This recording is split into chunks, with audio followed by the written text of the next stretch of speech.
Hello guys, नमस्कार साथियों। सभी को साथियों, आज की सामान्य ज्ञान की वीडियो में बैंकिंग सिस्टम से टॉप क्वेश्चन लेकर आए हैं, जो कि हाल फिलहाल की परीक्षाओं के लिए मोस्ट इम्पोर्टेंट होगा। तो आप लोग वीडियो को लास्ट तक देखना। वीडियो अच्छी लगे तो लाइक शेयर सब्सक्राइब करना। चलिए शुरू करते हैं। पहला क्वेश्चन है, भारत का केंद्रीय बैंक भारत का केंद्रीय बैंक कौन सा है? तो भारत का केंद्रीय बैंक आपका हो जाएगा आरबीआई। तो ऑप्शन सी इसका बिल्कुल सही जवाब हो जाएगा। चलिए अगला क्वेश्चन है, आरबीआई की स्थापना किस वर्ष हुई थी? तो आरबीआई की स्थापना हुई थी 1935 में। ऑप्शन ए इसका बिल्कुल सही जवाब हो जाएगा। चलिए अगला सवाल देखते हैं। अगला सवाल है, भारतीय रिजर्व बैंक का राष्ट्रीयकरण कब हुआ था? तो भारतीय रिजर्व बैंक का राष्ट्रीयकरण हुआ था वो 1949 में हुआ था। ऑप्शन बी इसका बिल्कुल सही जवाब हो जाएगा। चलिए अगला सवाल देखते हैं। स्टेट बैंक ऑफ इंडिया की स्थापना कब हुई थी? तो स्टेट बैंक ऑफ इंडिया की स्थापना हुई थी वो 1955 में हुई थी। ऑप्शन बी इसका बिल्कुल सही जवाब हो जाएगा। चलिए अगला सवाल देखते हैं। बैंकिंग विनियमन अधिनियम कब लागू हुआ? तो बैंकिंग विनियमन अधिनियम लागू हुआ था आपका वो 1949 को हुआ था। ऑप्शन बी इसका बिल्कुल सही जवाब हो जाएगा। चलिए अगला सवाल है, भारत का पहला बैंक कौन सा था? तो भारत का पहला बैंक आपका हो जाएगा bank of Hindustan. Option C इसका बिल्कुल सही जवाब होगा। चलिए अगला सवाल देखते हैं। अगला सवाल है, बैंकों का पहला राष्ट्रीयकरण कब हुआ था? तो बैंकों का पहला राष्ट्रीयकरण हुआ था वो 1969 में हुआ था। ऑप्शन बी इसका बिल्कुल सही जवाब हो जाएगा। चलिए अगला सवाल है, दूसरा बैंक राष्ट्रीयकरण कब हुआ? तो दूसरा बैंक राष्ट्रीयकरण हुआ था 1980 में। तो ऑप्शन सी इसका बिल्कुल सही जवाब हो जाएगा। चलिए अगला सवाल देखते हैं। भारत महिला बैंक किस वर्ष स्थापित हुआ था?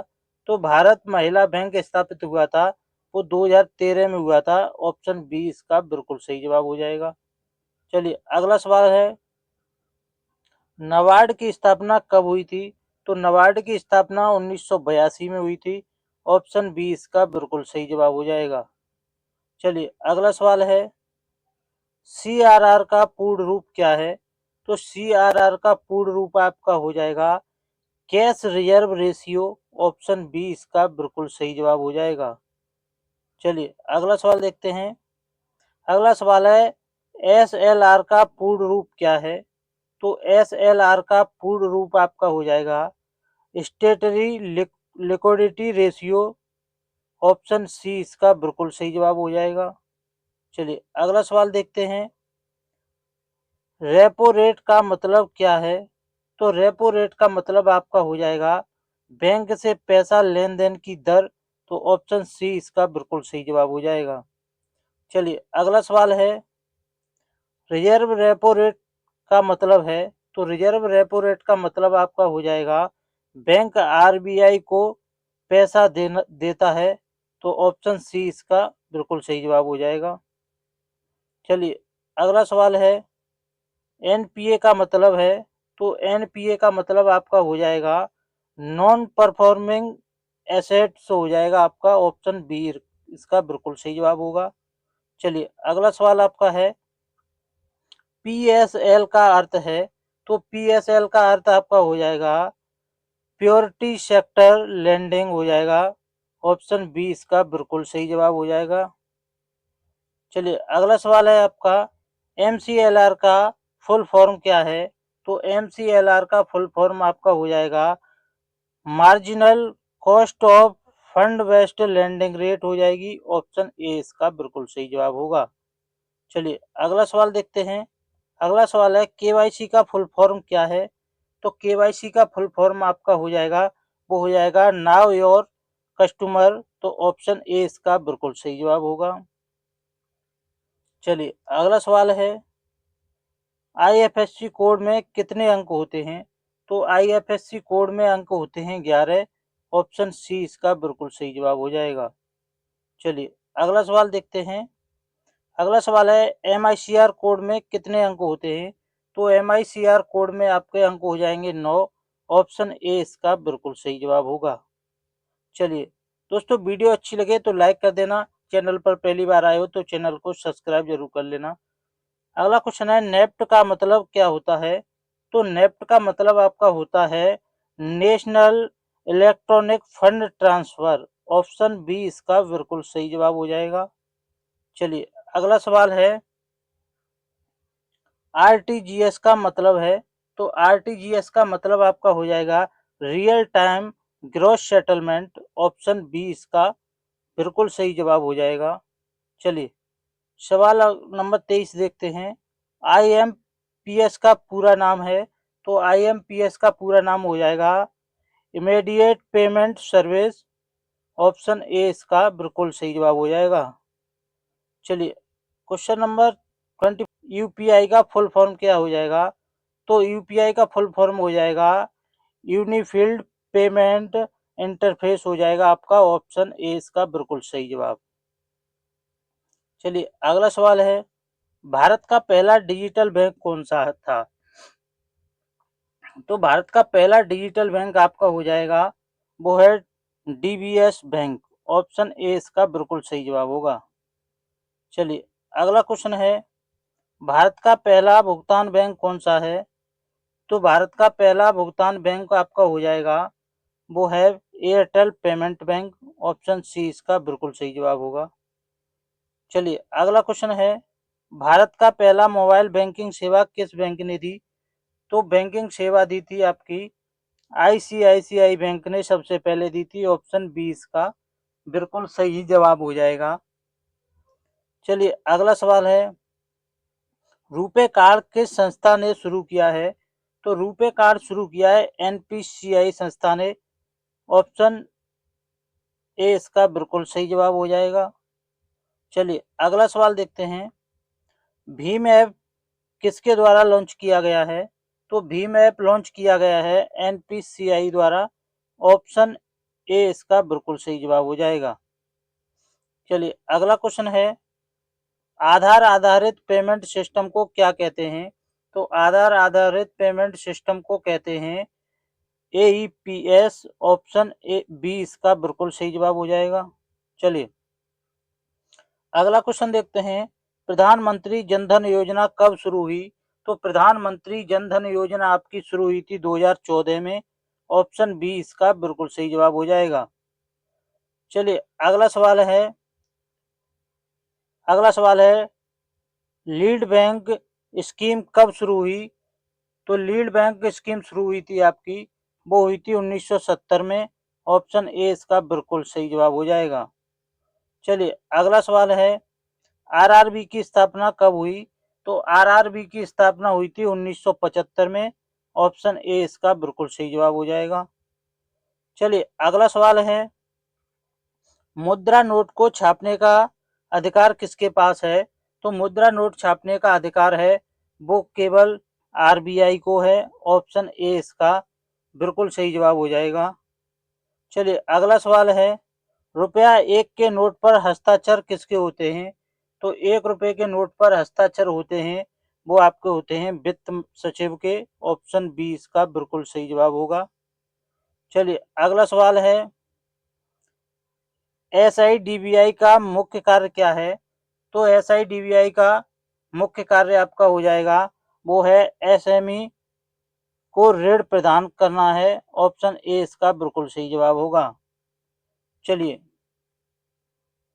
अगला क्वेश्चन है, एसईबीआई का मुख्यालय कहाँ है? तो एसईबीआई का मुख्यालय आपका मुंबई में है।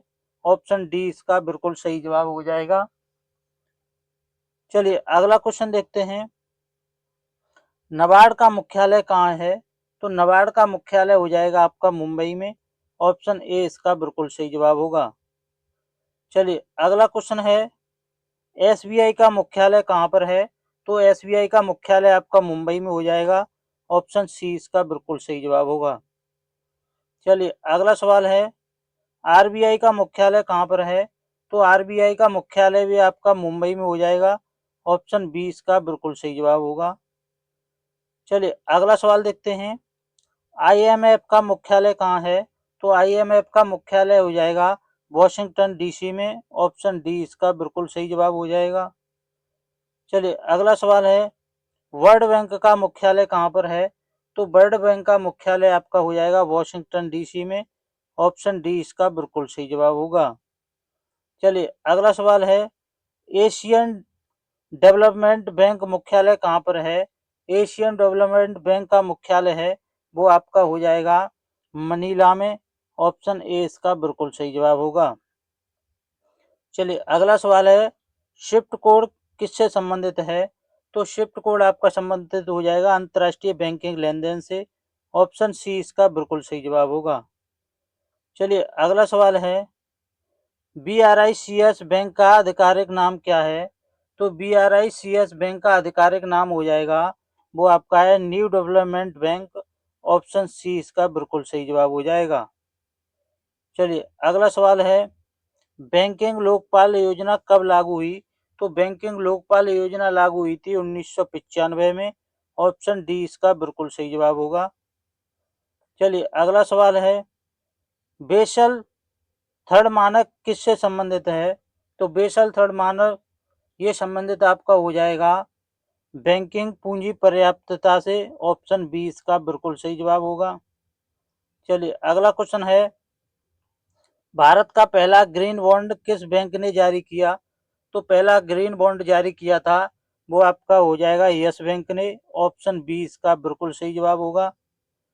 चलिए अगला सवाल है, भारत में म्यूचुअल फंड शुरू करने वाला पहला संगठन है?